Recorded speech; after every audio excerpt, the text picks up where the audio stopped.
आज आप लोगों के लिए कोई रेसिपी नहीं है। आज आप लोगों के लिए एक ऐसी ट्रिक लेके आई हूँ जिससे आपके बहुत सारे पैसे बच सकते हैं। तो चलिए शुरू कर लेते हैं आज का वीडियो।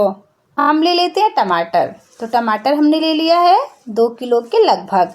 टमाटर को पानी में आप अच्छे से धुल लीजिएगा ताकि इनके जो धूल मिट्टी हो सारी की सारी धूल मिट्टी हट जाए। अब टमाटर का जो ये ऊपर का हिस्सा होता है उन्हें हमें निकाल देना है क्योंकि बहुत ज़्यादा टाइट होते हैं। अब टमाटर के ना मुश्किल से हमें एक पार्ट में 3 से 4 टुकड़े कर लेने हैं। इनके बहुत ज़्यादा छोटे छोटे टुकड़े नहीं करने हैं और ना ही बहुत ज़्यादा बड़े बड़े टुकड़े करने हैं। तो ऐसे ही एक पार्ट में मैंने 3 टुकड़े कर लिए हैं। तो आप जब टमाटर लीजिए तो टमाटर ना थोड़ा सा टाइट होना चाहिए। लाल हो चलेगा लेकिन टाइट होना चाहिए। हरे टमाटर मत लीजिएगा क्योंकि उनका थोड़ा सा कड़वापन आता है। आप जब भी टमाटर लीजिएगा अच्छे बड़े वाले लीजिएगा, कम पानी वाले लीजिएगा। और ऐसे ही जब आप टमाटर फ्रोजन करेंगे तो आपके टमाटर काफ़ी अच्छे रहेंगे। तो बस ऐसे ही हमें टमाटर का कट कर लेना है। अब हम ले लेते हैं कढ़ाई। अब कढ़ाई हमें कौन सी लेनी है? स्टील की।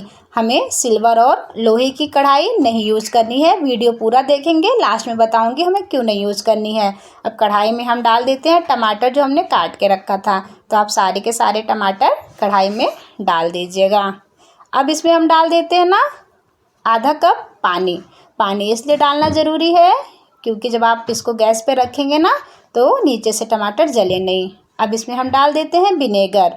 तो विनेगर आप इसलिए डालिएगा क्योंकि इनकी ना जो टमाटर की सेल्फ लाइफ है वो बढ़ जाती है और जो टमाटर का स्वाद है वो कम नहीं होता है। तो विनेगर डालना ज़्यादा ज़रूरी है। अब टमाटर को रख देते हैं हम गैस पे पकने के लिए। तो जब तक कि ये अच्छे से गल नहीं जाते हैं इनको हमें तब तक पका लेना है। और जब अच्छे से गल जाएंगे तभी इनकी हमें प्यूरी बनानी है। जब तक कि टमाटर पक रहे हैं तब तक हम कर लेते हैं दूसरे तरीके से टमाटर को फ्रोजन करने की तैयारी। तो बस टमाटर के ना ऐसे 2 हिस्से कर लेते हैं और इनके जो हरे वाले भाग हैं ना कड़े वाले ऊपर के, इनकी आँखें हमें निकाल लेनी है। और ऐसे ही इनको बहुत मोटे मोटे टुकड़ों में मत करिएगा, ऐसे पतले पतले आप स्लाइस कर लीजिएगा। बहुत पतला भी नहीं करिएगा लेकिन हाँ आधा इंची के ऐसे स्लाइस आप कर लीजिएगा। अभी टमाटर बहुत ज़्यादा सस्ते हैं। आप अभी फ्रोजन करके रखेंगे तो आपको बाद में ये काम आते हैं। बाद में तो टमाटर कितने महंगे हो जाते हैं तो कुछ समझ में नहीं आता है कि सब्ज़ी बनाऊँ कि क्या ही बनाऊँ।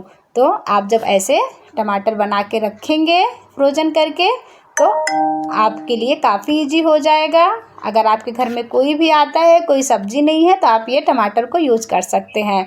तो बस ऐसे ही हमें टमाटर के पतले पतले स्लाइस कर लेने हैं। तो आज मैं इस वीडियो में 3 प्रकार के फ्रोजन करने का तरीका बताऊंगी जो कि सारे के सारे तरीके काफ़ी इजी हैं। तो देखिए ये अच्छे से कट गए, इनको हम कर लेते हैं साइड में। अब हम ले लेते हैं चॉपिंग बोर्ड। अब टमाटर को ऐसे कट करके इनके ऊपर के हिस्सों को हमें निकाल देना है और इनको ना ऐसे बारीक बारीक कट कर लेना है। इनके बहुत ज़्यादा टुकड़े नहीं करने हैं, इनके बहुत बड़े टुकड़े नहीं करने हैं। ऐसे ही बारीक बारीक हमें इनके कट कर लेने हैं क्योंकि हमें 3 प्रकार से टमाटर को फ्रोजन करना है। बहुत इजी तरीका है, साल भर चलने वाली रेसिपी है। एक बार बनाएंगे तो टेंशन फ्री हो जाएंगे। तो बस ऐसे ना इनके बारीक बारीक हमें टुकड़े कर लेना है क्योंकि हमें इनको ना आइस क्यूब में जमाने हैं और काफ़ी वो इजी हो जाता है। तो देख रहे हैं ना ऐसे ही हमें सारे के सारे टमाटर के कट कर लेने हैं छोटे छोटे टुकड़ों में। अब हम ले लेते हैं ना आइस ट्रे। तो आइस ट्रे में ना जब आप ये टमाटर रखेंगे तो ये काफ़ी इजी से निकल भी जाते हैं।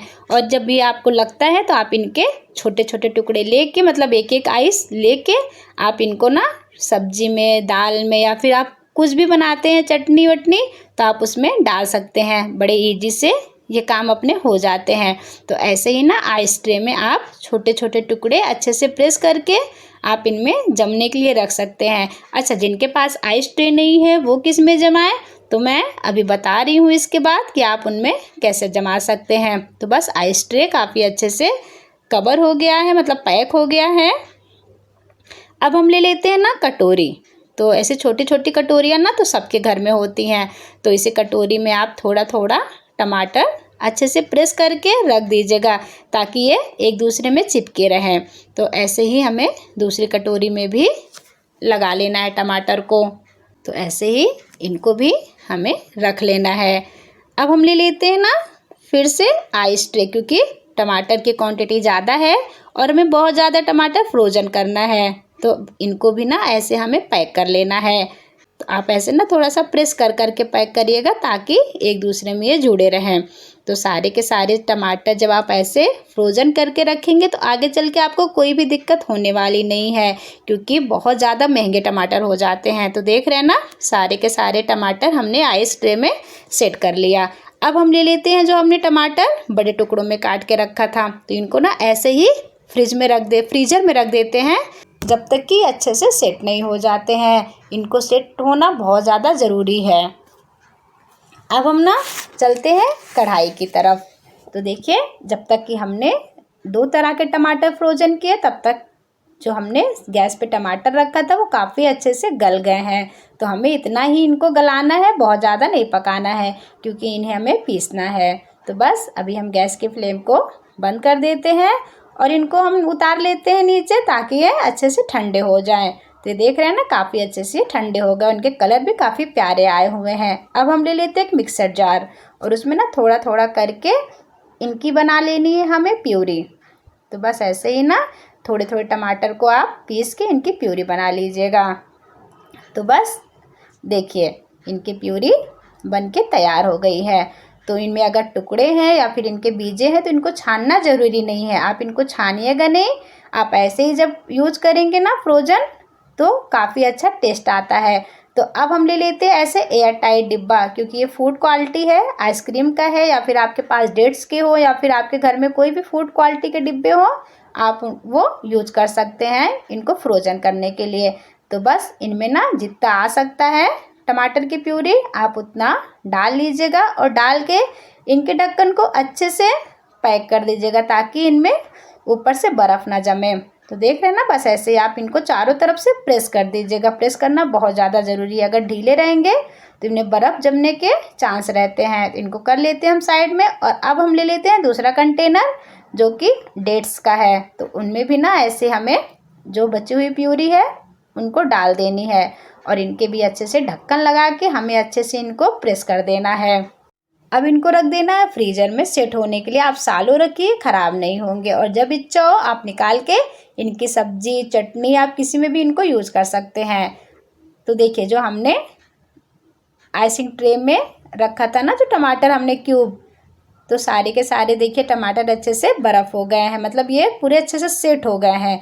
अब ले लेते हैं ना एक जिप-लॉक बैग, क्योंकि अगर आपके पास जिप-लॉक बैग नहीं है तो आप किसी भी ना एयर टाइट डिब्बे में आप ये टमाटर के क्यूब निकाल के रख सकते हैं।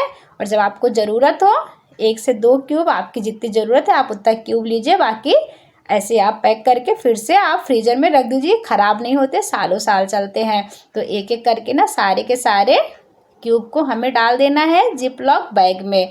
जिप-लॉक बैग काफ़ी अच्छी होती है, हमारी ज़रूरत के हिसाब से हम सामान ले सकते हैं, फिर पैक करके उन्हें रख दीजिए, उनमें हवा भी नहीं लगती है। तो ऐसे ही ना हमें सारे के सारे टमाटर जिप-लॉक बैग में डाल देने हैं। बहुत लोगों की ये प्रॉब्लम होती है कि उनके पास फ्रिज ना हो तो वो टमाटर कैसे स्टोर करें। तो वो भी बहुत ज़्यादा आसान तरीका है। जब टमाटर सस्ते होते हैं ना तो आप टमाटर को लेके आइए, उनको धुल लीजिए और धुल के कपड़े से अच्छे से पोंछ के उनके छोटे छोटे टुकड़े करके अच्छी धूप में आप उनको सुखा लीजिए। जब टमाटर अच्छे से सूख जाए तो आप उनके पाउडर बना के किसी भी एयर टाइट डिब्बे में आप रख दीजिए, तो वो भी ख़राब नहीं होते हैं। जब आप सब्जी या दाल बना रहे हैं तो आप उनका पाउडर डाल दीजिए, उनके भी टेस्ट काफ़ी अच्छे आते हैं। अब देखिए, जो हमने कटोरी में जमा के रखा था तो थोड़ा सा आप ऐसे हाथ से ना नीचे प्रेस कर देंगे तो ऐसे आराम से ये निकल जाते हैं। तो इनको भी हम इसी बैग में डाल देते हैं। तो बस देखिए ना, ऐसे बड़े आसानी से आराम से निकल जाते हैं, कोई टेंशन की बात होती ही नहीं है। तो बस ऐसे इनको निकाल के इनको भी डाल देना है जिप-लॉक बैग में। अब बस इनके एयर को निकाल के आप इनके जिप को लॉक कर दीजिए। बहुत आसान सी रेसिपी है, और ये सालों साल चलने वाली है। बस थोड़ी सी मेहनत है, कर लेंगे तो सालों साल के लिए फुर्सत हो जाएगी। अब इनको हम रख देते हैं फ्रीजर में। और जो हमने थाली में भी जमा के रखा था, देख रहे हैं ना सब कि स्लाइस अलग अलग हो गए हैं और ये काफ़ी अच्छे से सेट हो गए हैं। और इनको भी ना ऐसे थोड़ा सा ऐसे थाली से हमें निकाल के अलग कर लेना है।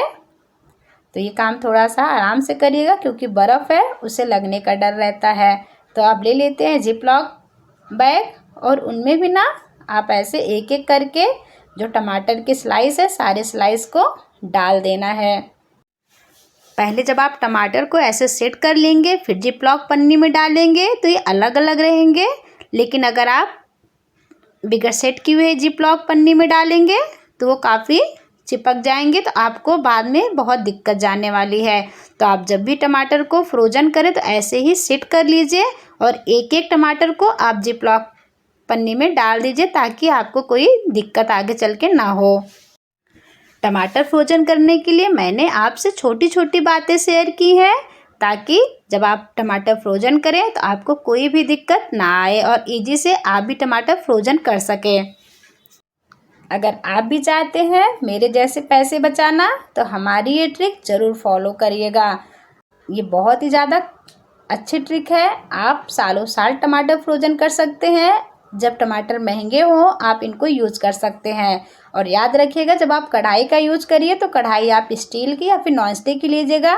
लोहे की कढ़ाई मत लीजिएगा, ना ही सिल्वर की, क्योंकि ये अपना कलर छोड़ते हैं। इन सब बातों का ध्यान दीजिएगा, आपके भी टमाटर काफ़ी अच्छे फ्रोजन हो जाएंगे और सालों साल आपको तकलीफ़ नहीं होगी। अगर हमारी ये ट्रिक थोड़ी सी भी अच्छी लगी हो तो हमारे इस वीडियो को शेयर कर दीजिएगा अपने फैमिली फ्रेंड्स में, और वीडियो अच्छी लगती हो तो लाइक ज़रूर कर दीजिएगा। मिलते हैं नेक्स्ट वीडियो में, तब तक के लिए थैंक यू, बाय।